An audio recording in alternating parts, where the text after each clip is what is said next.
Equation के questions अपन continue कर रहे हैं। अब जो अपना फोकस रहेगा वो ये रहेगा कि अपन अकाउंटिंग इक्वेशन तो बनाएं ही बनाएं, साथ ही साथ बैलेंस शीट भी बना पाएँ। हालांकि वो ज़्यादा मुश्किल नहीं है, जो आपके एंड रिजल्ट हैं उसी को आपको बैलेंस शीट में देना होता है, बट ठीक है, थोड़ी बैलेंस शीट की नॉलेज और क्लियर होगी। क्वेश्चन कहता है prove that the accounting equation is satisfied in all the following transaction of Suresh, also prepare a balance sheet. ठीक है, मैं आपको बिल्कुल रिक्वेस्ट करूंगा कि जैसे ही मैं पहला ट्रांजेक्शन पढ़ूं, समझाने लगूं, उससे पहले आप पॉज कर दो वीडियो और खुद सोचो कि सर इसका क्या लिखेंगे, फिर उसे होता हुआ देखो। इससे आप क्वेश्चन में इन्वॉल्व होंगे, हो सकता है आपको 2 बार वीडियो चलाने की ज़रूरत ना पड़े। Okay, commenced business with cash. तो यहाँ पे हम अकाउंटिंग इक्वेशन का क्वेश्चन कर रहे हैं सुरेश के लिए, और सुरेश ने बिजनेस शुरू किया, बिजनेस शुरू करा, उसको लगा 60,000 रुपये सफिशेंट होंगे। 60,000 मान लेते हैं उसने अपने पापा से लिए और वो पैसा उसने बिजनेस में लगा दिया। हमने क्या देखा, हमने ये देखा कि दुकान के अंदर कैश आया। आप और हम कौन हैं? अकाउंटेंट हैं। अकाउंटेंट क्या है? जो हो रहा है उसे होता हुआ देखता है, कुछ कहता नहीं है, होता हुआ देखता है और होने के बाद उसे रिकॉर्ड कर देता है। हमें कुछ भी मतलब नहीं है, हम बहुत ही ऑब्जेक्टिव मैनर में देखते हैं चीज़ों को होते हुए। जो हो रहा है होने दो। Cash comes to the business and cash contributed by the owner. Next, paid rent in advance. हमने रेंट पे किया, होता अगर मान लो हमने रेंट पे किया तो हमारा कैश गया, ये तो जाहिर बात है कि रेंट दिया, कैश गया। और अगर हमने 1 महीना यूज़ कर लिया होता और फिर रेंट दिया होता तो उसे हम बोलते हैं एक्सपेंस, और एक्सपेंस को हम कैपिटल में से माइनस करते। लेकिन क्वेश्चन जब खुद इशारा देने लगे तो फिर अपन को कि ये 500 रुपया रेंट इन एडवांस है, तो ये 500 हम किसी के ऊपर मांगते हैं। तो यहाँ पे मैंने नाम लिखा एडवांस रेंट, और you can say prepaid rent. Basically मतलब ये है कि हमने वो बिल्डिंग यूज़ करने से पहले ही रेंट दे दिया। ये 500 हमारा असेट है, इसे यूँ समझो कि हम 500 उस आदमी पे मांगते हैं, उससे लेने के हकदार हैं, या 500 रुपये का रूम बिल्डिंग हम यूज़ करने का हकदार हैं। चलिए, तीसरा है purchase goods for cash and for credit. हमने टोटल 50,000 का सामान परचेज़ किया, तो यहाँ पे मैंने स्टॉक का कॉलम बनाया। स्टॉक के कॉलम में 50,000 लिखा, इसमें से 30,000 मैंने कैश में दिया है, तो इतना रुपया मेरा कैश में से माइनस होगा, और 20,000 मुझे देने हैं, is a liability for me. तो आपको इधर राइट हैंड पे जाना है, राइट हैंड पे जाके आपको एक क्रेडिटर का कॉलम बनाना है, और उस क्रेडिटर के कॉलम में 20,000 लिखना है।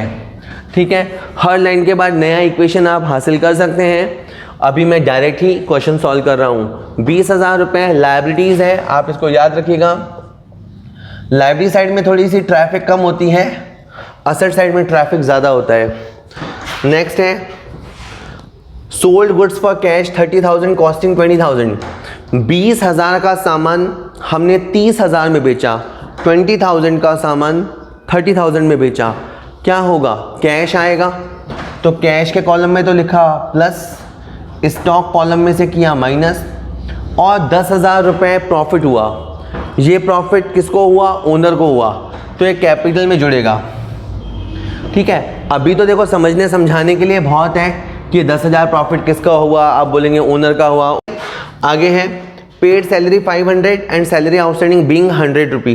500 हमने दे दी और 100 रुपये बाकी रह गए, तो बिल कितने का था? 600 का था। आपने जितना दे दिया उतना कैश में से माइनस करो, जितना देना है उसे लायबिलिटी साइड में, ये OS stands for outstanding salary, 100 रुपया।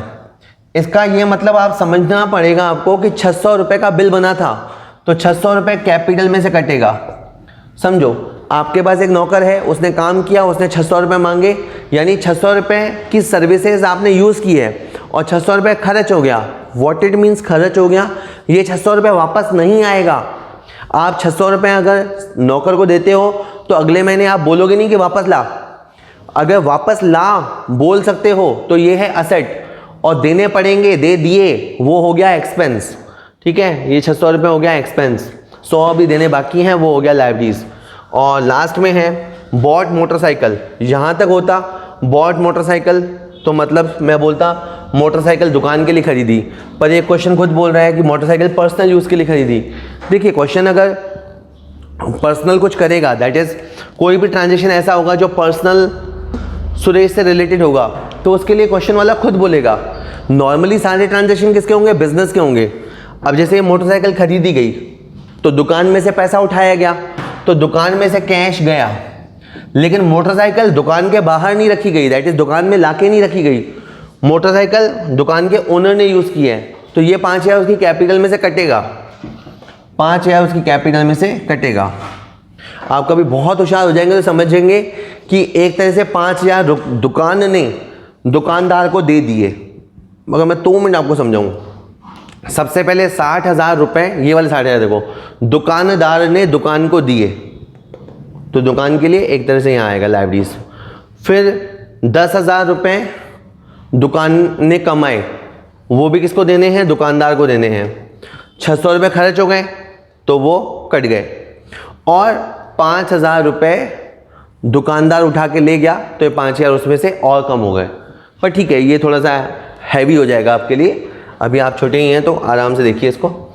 चलिए 60 में से 30 गया 30, वापस 30 जुड़ा 60, 1 गया 59 और 5 गया 54।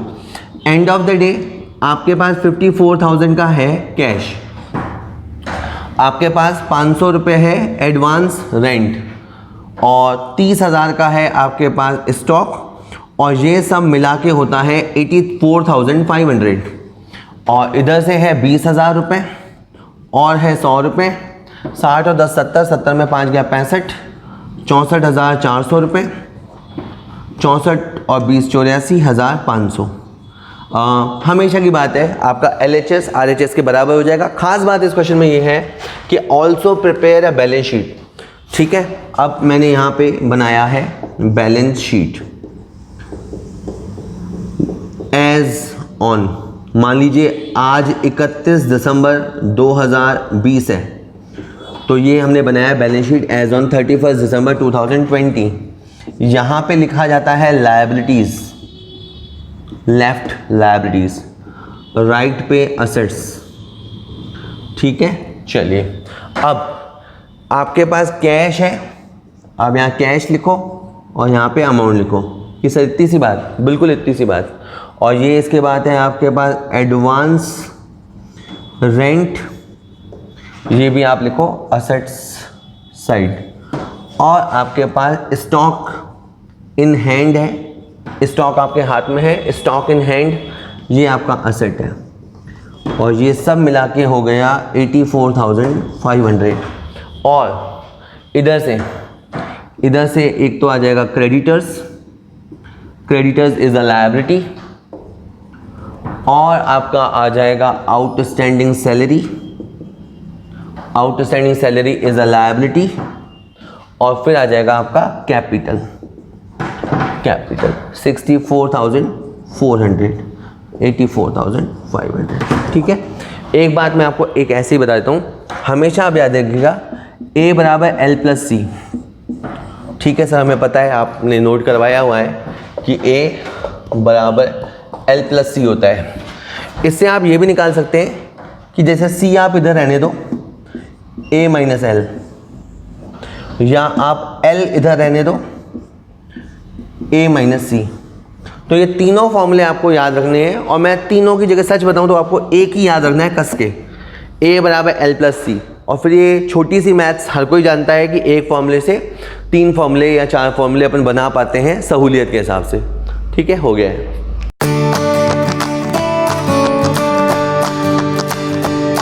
अकाउंटिंग इक्वेशन का एक और क्वेश्चन, ये है अब क्वेश्चन नंबर 11वां। बार बार आप एक इक्वेशन बनती हुई देख रहे हो कि असेट बराबर लायबिलिटीज प्लस कैपिटल। समझ में आ रहा होगा, मैं फिर भी मेरी तसल्ली के लिए बोलता हूँ। एक दुकान है, उस दुकान के अंदर जो भी कैश है, जो भी अकाउंट में है, जो भी फर्नीचर है, और भी बहुत कुछ है, ये सब होता है असेट्स। सपोज 50 लाख। अब देखो, ये दुकान के अंदर, दुकान एक निर्जीव चीज़ है, नॉन लिविंग। उसमें ये जो 50 लाख आया ना, इसके 2 ही सोर्स होते हैं, या तो एक्सटर्नल सोर्स या इंटरनल सोर्स। अगर मान लें कि आपने ये सब अरेंज करने के लिए बैंक से 10 लाख रुपए लिया है और लोगों से 5 लाख रुपए लिया है, तो इसका मतलब है आपके पास जो 50 लाख की प्रॉपर्टी है उसमें 15 लाख आपने एक्सटर्नल सोर्सेज से लिया है, एक्सटर्नल लायबिलिटी, और जो 35 लाख रुपए है बाकी का 50 में से 15 हटा के जो 35 लाख है वो है आपका कैपिटल। यानी ये सारा लगाने वाला कौन है? ओनर। ठीक है, यानी अगर इस 50 लाख में अगर आप परसेंटेज समझते हैं तो इस 50 लाख में से 35 लाख यानी 70%, इस बिजनेस की 70% ओनरशिप दुकान के ओनर की है।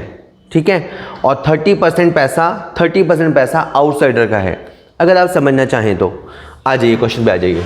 Show the effect of the following transaction on asset, liabilities and capital. कहते हैं कि ये जो ट्रांजेक्शन है नीचे लिखे हुए, इनका क्या इफेक्ट होगा असेट पे, लायबिलिटीज पे, कैपिटल पे, ये बात आप दिखाओ।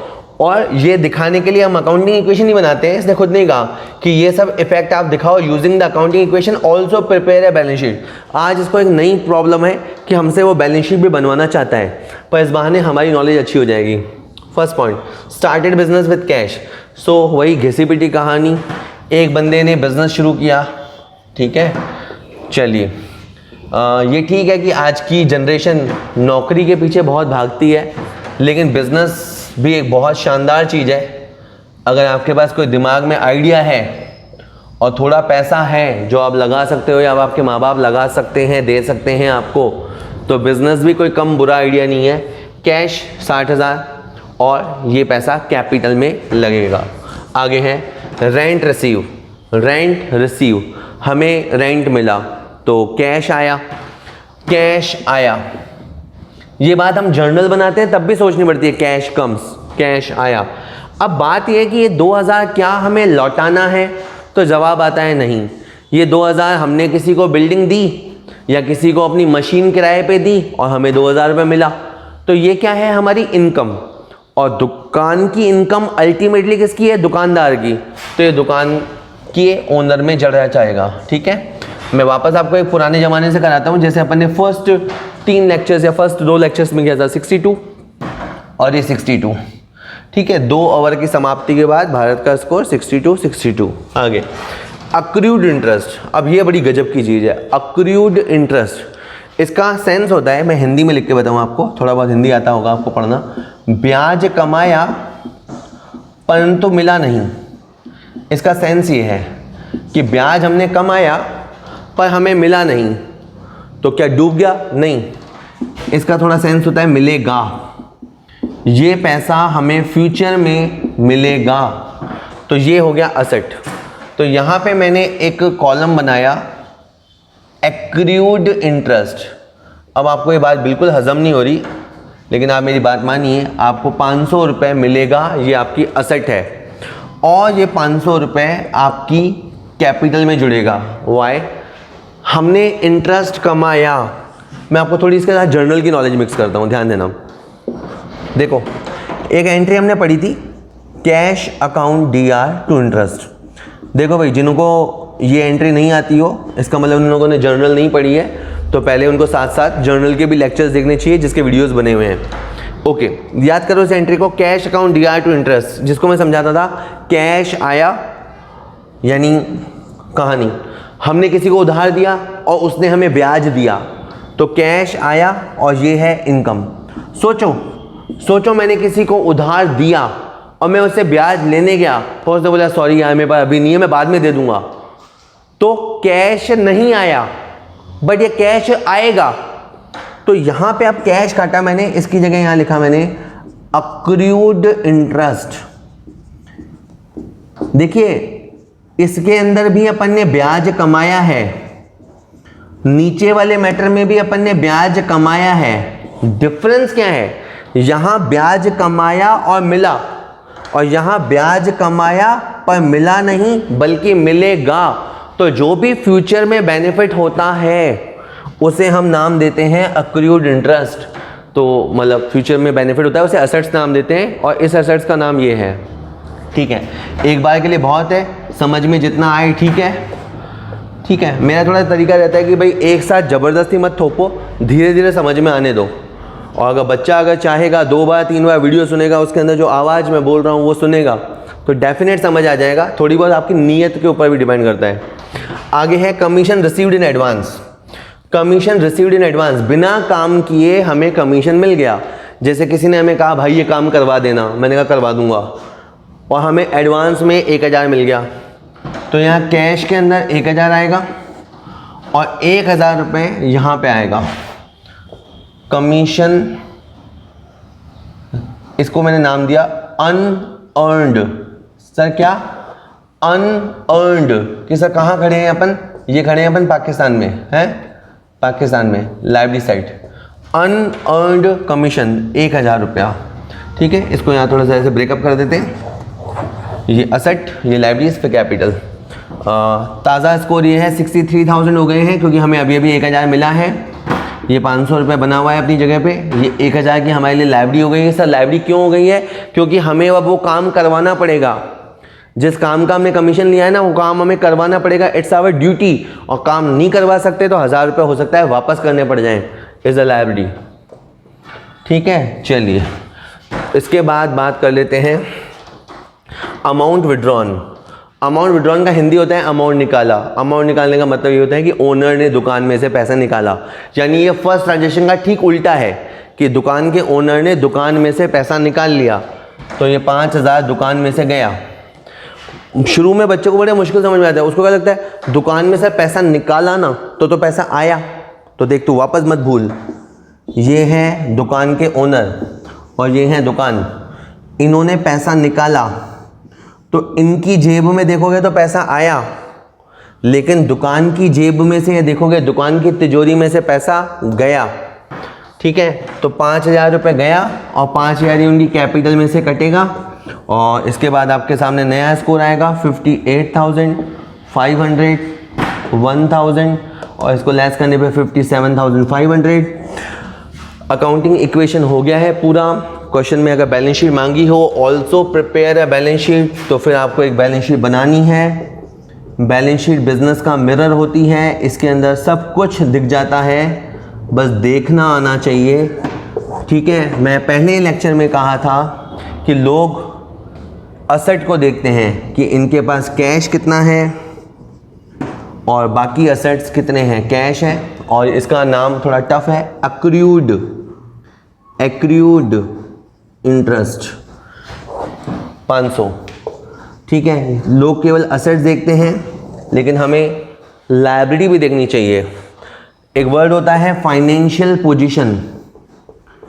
अगर आप किसी की फाइनेंशियल पोजीशन समझना चाहते हो तो आपको उसकी बैलेंस शीट में झांक के देखना चाहिए। ठीक है, और इसमें 1000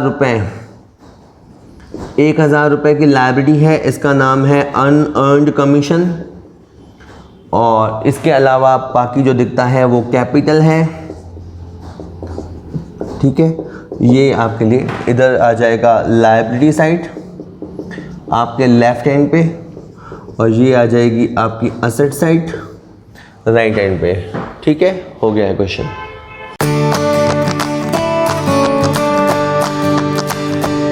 अकाउंटिंग इक्वेशन का अपन एक क्वेश्चन और देखते हैं, और ये थोड़ा क्वेश्चन भारी रहेगा। ठीक है, और लास्ट में अपन जाते जाते बैलेंस शीट भी बनाएंगे। Draw an accounting equation and prepare balance sheet.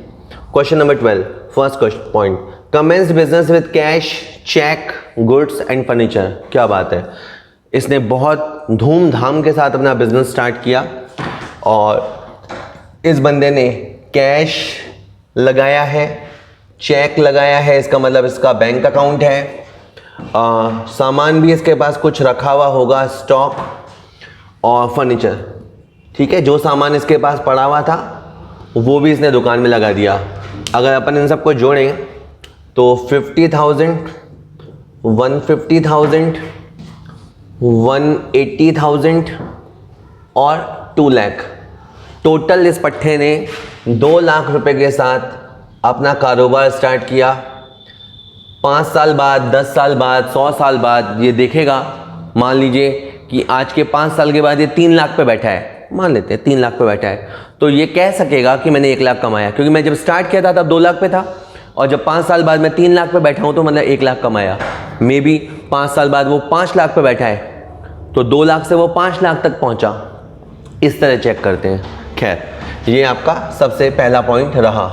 Next point, car personal asset for proprietor was sold for 1 lakh rupee against cheque which he deposited in his saving account. अब पढ़ेगी हुआ क्या, इसके पास एक कार थी, वो इसने सेल कर दी, बदले में चेक मिला सामने वाले से और वो उसने खुद के सेविंग अकाउंट में डाल दिया। तो अब इस ट्रांजेक्शन को हम रिकॉर्ड नहीं करेंगे कि सर क्यों, ये इसका पर्सनल ट्रांजेक्शन है। आप सोचिए कि एक अकाउंटेंट, जो आप और मैं अकाउंटेंट हैं, अपन लोग बिजनेस में जो हो रहा होता है वो रिकॉर्ड करते हैं, उसके घर में जो हो रहा है ओनर के या उसके पर्सनल लाइफ में जो हो रहा है हम उसे रिकॉर्ड नहीं करते। ठीक है, उसने घर पे 50 रुपए की सब्जी खरीदी, वो हम रिकॉर्ड नहीं करते। हाँ, अगर उसने सब्जी खरीदने के लिए दुकान में से पैसा लिया तो हम रिकॉर्ड करते हैं। अब ये मैटर उसका प्योर पर्सनल मैटर है। देखो क्या हुआ, उसने अपनी कार बेची, दैट इज बिजनेस की कार नहीं बेची। जो चेक आया वो भी हमारे बिजनेस के अकाउंट में नहीं आया, वो उसके पर्सनल अकाउंट में गया। तो इस ट्रांजेक्शन को हम रिकॉर्ड नहीं करेंगे। इस ट्रांजेक्शन में बिजनेस के अंदर कुछ भी नहीं हुआ। आगे सुनिए, an amount of 50,000 was transferred from his saving account to firm's bank account. Wow, अब उसने 50,000 रुपए खुद के सेविंग अकाउंट से हमारे जो बिजनेस का अकाउंट होता है फर्म का, वहां जमा करा दिए। देखो क्या हो रहा है कि जो ओनर है वो 50,000 रुपए भेज रहा है, अब उसके जो सेविंग अकाउंट था वहां से वो फर्म के अकाउंट में पैसे भेज रहा है। Bank balance got increased, bank balance हुआ इंक्रीज्ड एंड सेम कैपिटल हुई इंक्रीज। एक तरह से उसने 50,000 रुपए दांव पे और लगाया, known as additional capital. 2 lakh तो उसने अभी लगाया था फर्स्ट ट्रांजेक्शन में, 50,000 उसने बिजनेस में और लगाया है।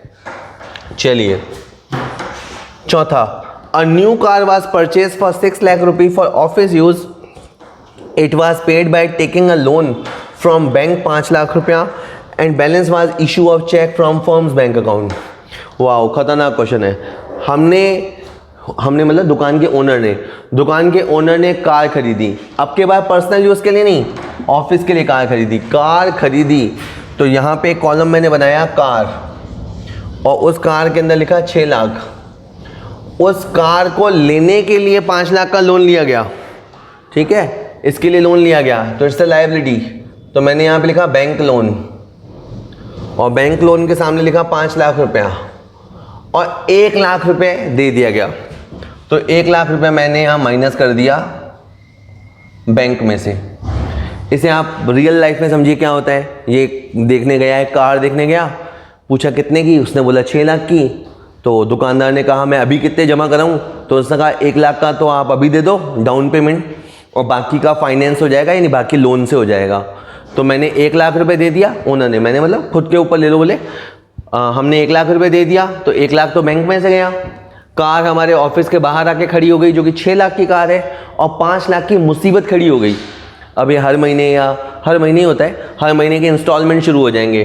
तो 5 लाख रुपए क्या है, लायबिलिटी है। मैंने क्या कहा पहले दिन में कि लोग दुकान के बाहर खड़ी हुई कार को देखते हैं लेकिन उसके पीछे जो लायबिलिटी होती है वो नहीं देखते। इसलिए ट्रू पिक्चर देखने के लिए आपको असेट के साथ साथ लायबिलिटी को भी देखना चाहिए। और सुन लीजिए 4 पॉइंट। 5वां है sold goods to Ajay on credit for 5,000 costing 4,000। अब तो ये बच्चों वाली बात लगनी चाहिए। 4,000 का सामान हमने 5,000 में बेचा, 4,000 का सामान बेचा।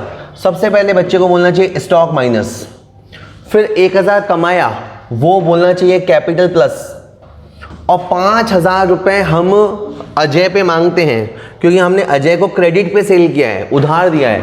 तो यहाँ एक कॉलम आएगा, उस कॉलम का नाम रखेंगे डेटर्स, DEBTORS डेटर्स, और यहाँ पे आ जाएगा 5,000 डेटर्स। आप ब्रैकेट में चाहें तो ए या अजय कोट कर सकते हैं चाहें तो। Next, sold goods for cash, 12,000 का माल 16,000 में बेचा। एक बार फिर आपने सामान बेचा तो स्टॉक में से करो माइनस, 4,000 कमाया कैपिटल में करो प्लस, और कैश के अंदर करो 16,000 प्लस। हमारे पास गांधी जी आए, साक्षात गांधी जी आए, कैश आया।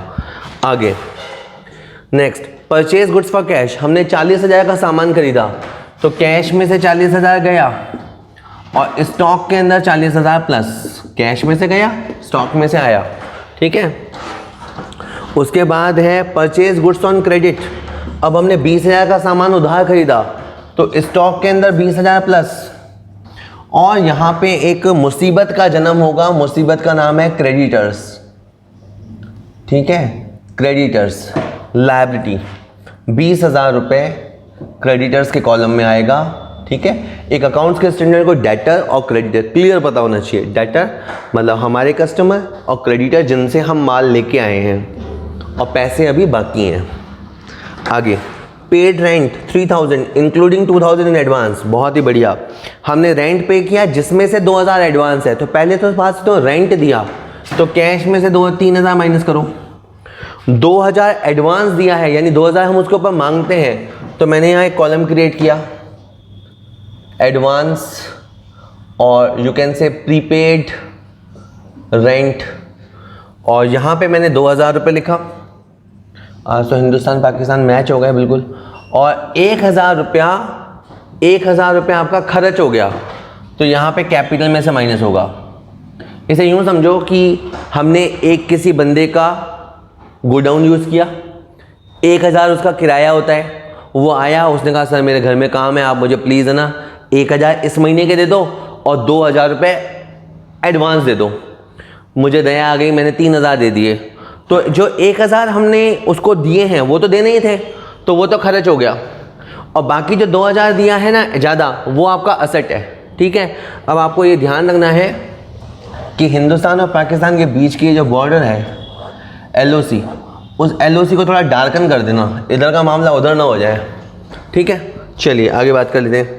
पेड सैलरीज, हमने सैलरी पे की, कैश में से गया और ये पैसा वापस आएगा नहीं आएगा, खर्च हो गया कैपिटल में से माइनस।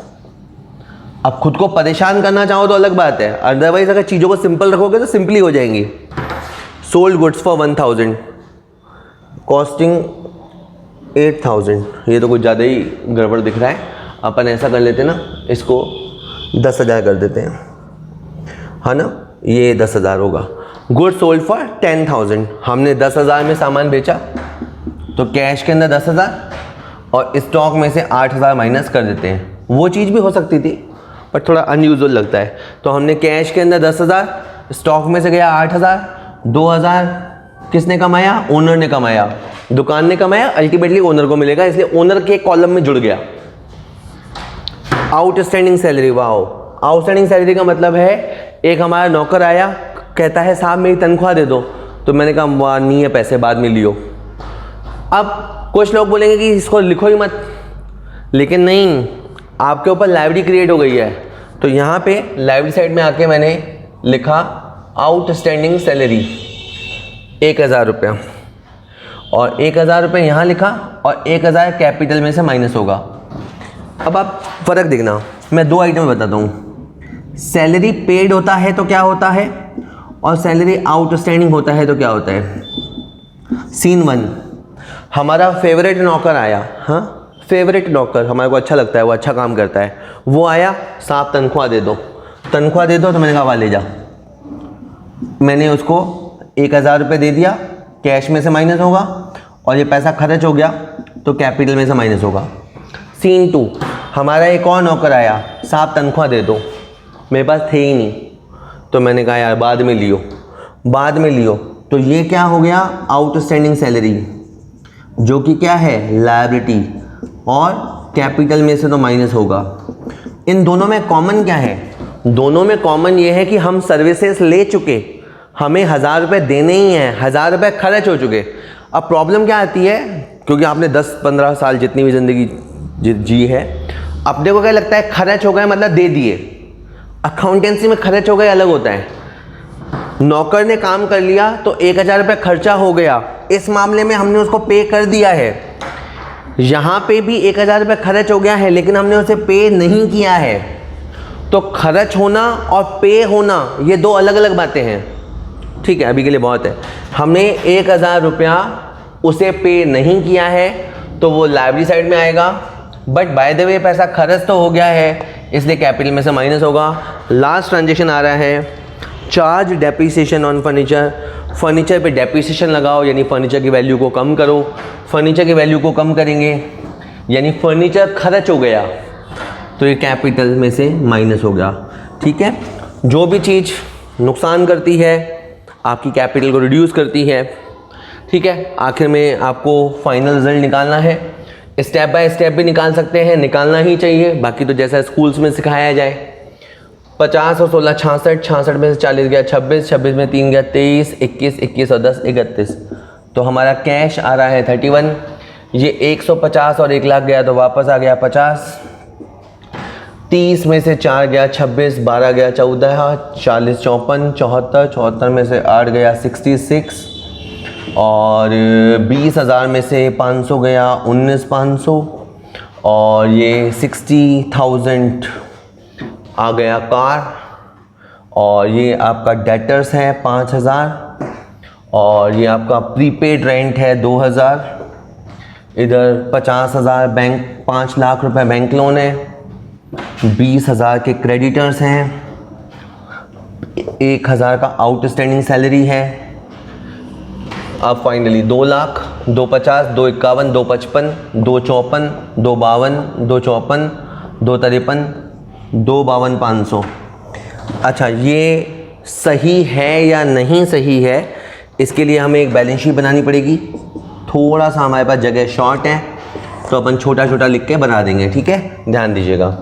बैलेंस शीट में सबसे पहले आएगा कैश 31,000, उसके बाद है बैंक 50,000, यानी कुछ भी नया कुछ नहीं करना, यही चीज़ें वापस लिख रहा हूँ मैं। स्टॉक 66,000, फर्नीचर 19,500, कार 6 लाख रुपए, मैं यहाँ 60,000 बोल गया था, कार 6 लाख रुपए है। और डेटर्स 5,000 रुपया। और क्या है, प्रीपेड रेंट 2,000 रुपया।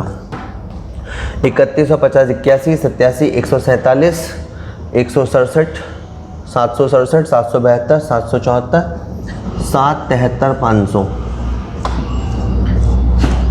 इधर आ जाते हैं। इधर से है बैंक लोन।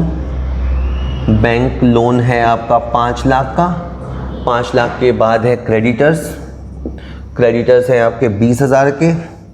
और इसके अलावा है आउटस्टैंडिंग सैलरी 1,000 का। और लास्ट में है कैपिटल 252,500। 5, 752, 774, 775, 775 वापस देखें। 5 और 2, 752, 20, 772, 773, 500। हाँ, मैच हो गया है 773,500। ठीक है, आप आराम से इसको बैलेंस शीट को बना लीजिएगा। परफॉर्मा मैं बता चुका, इधर आपका होता है लायबिलिटीज और इधर होता है आपका असेट। 773,500।